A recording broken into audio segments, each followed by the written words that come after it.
Hello, എല്ലാവർക്കും പുതിയൊരു വീഡിയോയിലേക്ക് സ്വാഗതം. എല്ലാവരും സുഖമായിട്ടിരിക്കണമെന്ന് വിശ്വസിക്കണം. ഇന്ന് നമുക്ക് കേരള സദ്യ സ്പെഷ്യൽ പൈനാപ്പിൾ പച്ചടി ഉണ്ടാക്കാം. ഒരുവിധം എല്ലാവർക്കും ഇഷ്ടപ്പെടുന്ന ഒരു ടേസ്റ്റാണ് ഈ പച്ചടിയുടെ. എരിവ്, പുളി, മധുരം, ഉപ്പ് എല്ലാം കൂടെ ചേർന്നിട്ട് ഒരു പ്രത്യേക ടേസ്റ്റാണ് ഇത് കഴിക്കാൻ. ഇവിടെ എല്ലാവർക്കും ഈ പച്ചടി കഴിക്കാൻ നല്ല ഇഷ്ടമാണ്. അതുകൊണ്ട് തന്നെ പൈനാപ്പിൾ കിട്ടുമ്പോഴൊക്കെ ഞാൻ ഈ പച്ചടി ഉണ്ടാക്കാറുണ്ട്. അധികം പണിയൊന്നുമില്ല, എളുപ്പത്തിൽ തന്നെ ഉണ്ടാക്കിയെടുക്കാം. അപ്പോൾ നമുക്കത് എങ്ങനെ ഉണ്ടാക്കുന്നു എന്ന് നോക്കിയാലോ. ഈ ഒരു പൈനാപ്പിളിൻ്റെ പകുതി മതി നമുക്ക്. ഇവിടെ ആൾക്കാർ എണ്ണം കുറവായതുകൊണ്ട് ഞാൻ അതിനനുസരിച്ചാണ് ഉണ്ടാക്കുന്നത്.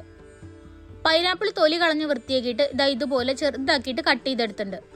ചിലരൊക്കെ വലിയ കഷ്ണങ്ങൾ മുറിച്ചിട്ടിട്ട് പച്ചടി ഉണ്ടാക്കുന്നത് കണ്ടിട്ടുണ്ട്. പക്ഷെ ഞാൻ എപ്പോഴും ഇതുപോലെ ചെറുതാക്കിയിട്ടാണ് അരിയാറ്. പച്ചടിയിലേക്കുള്ള അരപ്പിന് വേണ്ടിയിട്ട് ഞാനിവിടെ അരമുറി തേങ്ങ, 1/2 ടീസ്പൂൺ കടുക്, 1/4 ടീസ്പൂൺ ജീരകം, 2 പച്ചമുളക് ഇതെല്ലാം എടുത്തിട്ടുണ്ട്. പിന്നെ ഞാനിവിടെ ഒരു മീഡിയം പുളിപ്പുള്ള കട്ട തൈരും കൂടെ എടുത്തിട്ടുണ്ട്. ആദ്യം തന്നെ ഒരു ചോട് കട്ടിയുള്ള ഒരു പാത്രം എടുത്തിട്ട് അതിലേക്ക് നമുക്ക് ഈ പൈനാപ്പിൾ ഇടാം. ഇതിലേക്ക് ഒരു 3/4 ടീസ്പൂണോളം ഉപ്പ്, 1/2 ടീസ്പൂൺ മുളക് പൊടി, 1/2 ടീസ്പൂൺ മഞ്ഞൾപ്പൊടി. ഇനി ആവശ്യത്തിനുള്ള വെള്ളം കൂടെ ചേർക്കാം. ഒരുപാട് വെള്ളമൊന്നും ചേർക്കേണ്ട ആവശ്യമില്ല, പൈനാപ്പിളിൽ തന്നെ വെള്ളം ഇറങ്ങി വരും. ഞാനിവിടെ ഒരു 1/2 ഗ്ലാസ് വെള്ളം മാത്രമേ ചേർത്തിട്ടുള്ളൂ. ഇനി എല്ലാം കൂടെ നന്നായി ഒന്ന് ഇളക്കി യോജിപ്പിക്കാം. പൈനാപ്പിൾ നല്ലോണം വേവുള്ള ഒന്നാണ്, അതുകൊണ്ട് തന്നെ നമുക്കിത് അടച്ചു വെച്ചിട്ട് സിമ്മിലിട്ടിട്ട് വേവിച്ചെടുക്കാം. പൈനാപ്പിൾ വെന്ത് പാകമായി വരുമ്പോഴത്തേനും നമുക്ക് അതിലേക്കുള്ള അരപ്പ് തയ്യാറാക്കിയിട്ട് വെക്കാം. അതിന് വേണ്ടിയിട്ട് ഒരു മിക്സറുടെ ജാർ എടുത്ത് അതിലേക്ക് നമുക്ക് ചിരകി വെച്ചിട്ടുള്ള തേങ്ങ, പച്ചമുളക്, ജീരകം, കടുക് ഇതെല്ലാം കൂടെ ചേർക്കാം. ഈ തേങ്ങ അരച്ചെടുക്കുന്നതിന് വേണ്ടിയിട്ട് ഞാൻ വെള്ളം ചേർക്കണില്ല. അതിനു പകരം നമ്മൾ എടുത്തു വെച്ചിട്ടുള്ള ആ തൈര് തന്നെയാണ് ചേർക്കുന്നത്. ഞാനിവിടെ അതിലേക്ക് ഒരു 3 ടേബിൾ സ്പൂൺ തൈരാണ് എടുത്തിട്ടുള്ളത്. ഇനി നമുക്കിത് നന്നായിട്ട് പേസ്റ്റ് പോലെ അരച്ചെടുക്കാം. അപ്പോഴേക്കും നമ്മൾ പൈനാപ്പിൾ ഇവിടെ നന്നായി വെന്ത് വന്നിട്ടുണ്ട്. പൈനാപ്പിളിലെ വെള്ളമൊക്കെ വറ്റി നല്ല പാകത്തിന് വെന്ത് കിട്ടിയിട്ടുണ്ട്. പൈനാപ്പിൾ വേണമെങ്കിൽ കുക്കറിലും വേവിച്ചെടുക്കാം, പക്ഷെ ഞാനിവിടെ കുറച്ച് ക്വാണ്ടിറ്റി മാത്രം ഉള്ളതുകൊണ്ട് ഇങ്ങനെ വേവിച്ചെടുത്തതാണ്. പൈനാപ്പിൾ നന്നായി വെന്തെന്ന് ഉറപ്പ് വരുത്തിയതിന് ശേഷം മാത്രം അതിലേക്ക് മധുരത്തിനുള്ള പഞ്ചസാര ചേർക്കാം. ഞാനിവിടെ ഒരു 3 ടേബിൾ സ്പൂൺ പഞ്ചസാര ചേർത്തുണ്ട്. ഇനി ഇതെല്ലാം കൂടെ നന്നായി ഒന്ന് ഇളക്കി യോജിപ്പിക്കാം. പൈനാപ്പിൾ വേവണേന് മുന്നേ പഞ്ചസാര ചേർത്താൽ പിന്നെ ഒട്ടും പൈനാപ്പിൾ വേവില്ല. അതുകൊണ്ട് വെന്തെന്ന് ഉറപ്പ് വരുത്തിയതിന് ശേഷം മാത്രമേ പഞ്ചസാര ചേർക്കാവൂ.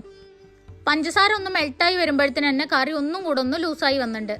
പഞ്ചസാരയുടെ ആ ഒരു പച്ച ചൊവ്വയൊക്കെ മാറിയിട്ട് കറിയിലുള്ള ആ വെള്ളമൊക്കെ ഒന്ന് വറ്റി കിട്ടാൻ വേണ്ടിയിട്ട് നമുക്ക് തീ ഹൈ ഫ്ലെയിമിലിട്ടിട്ട് ഒന്ന് ഇളക്കി കൊടുത്തോണ്ടിരിക്കാം.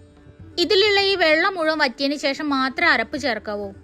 അല്ലെങ്കിൽ പിന്നെ നമ്മുടെ പച്ചടി മോരുകറിയുടെ ഒക്കെ ഒരു ചാറ് പോലെയായി മാറും.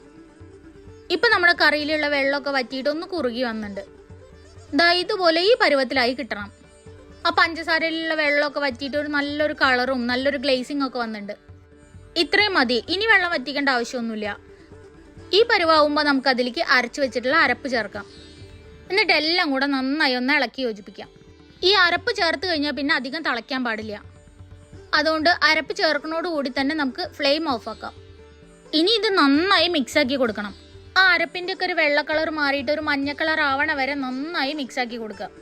ആ പാത്രത്തിൻ്റെയും പൈനാപ്പിളിൻ്റെയും ഒക്കെ ആ ഒരു ചൂടിൽ തന്നെ ഈ തേങ്ങയും തൈരും ഒക്കെ വെന്തോളും. പച്ചടി ആവുകൊണ്ട് കൂടുതലൊന്നും വേവിച്ചെടുക്കേണ്ട ആവശ്യമില്ല. ഇപ്പം നമ്മുടെ പൈനാപ്പിൾ പച്ചടി ഇവിടെ ഏകദേശം റെഡി ആയിട്ടുണ്ട്. ഇനി നമുക്ക് ഇതൊന്ന് വറവിടും കൂടെ വേണം.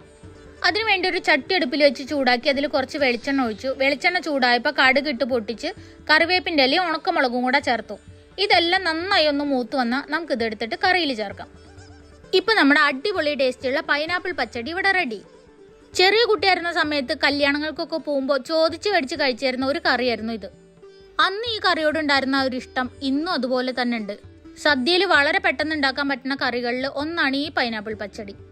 ഇതിൽ കറുത്ത മുന്തിരിയൊക്കെ ചേർക്കാം, പക്ഷെ ഇന്ന് എൻ്റെ അടുത്ത് മുന്തിരി ഇല്ലാത്തതുകൊണ്ട് ഞാനത് ചേർത്തിട്ടില്ല. നമ്മളുടെ ചാനലിൽ കഴിഞ്ഞ വർഷം ഞാൻ ഈ പച്ചടിയുടെ വീഡിയോ ഇട്ടിട്ടുണ്ടായിരുന്നു, പക്ഷെ ഇത് വ്യൂസ് കുറവായ കാരണം കൊണ്ട് അത് സ്റ്റക്കായി പോയി. അപ്പം ഞാൻ വിചാരിച്ചു ഒന്നും കൂടെ ഇടാമെന്ന്. വീഡിയോ ഇഷ്ടപ്പെട്ടിട്ടുണ്ടെങ്കിൽ ലൈക്ക് ചെയ്യാനും ഷെയർ ചെയ്യാനും കമൻറ്റ് ചെയ്യാനും സബ്സ്ക്രൈബ് ചെയ്തിട്ട് സപ്പോർട്ട് ചെയ്യാനും മറക്കരുത്. അപ്പം ഇനി പുതിയൊരു വീഡിയോയിൽ വീണ്ടും കാണുന്നവരെ ബൈ.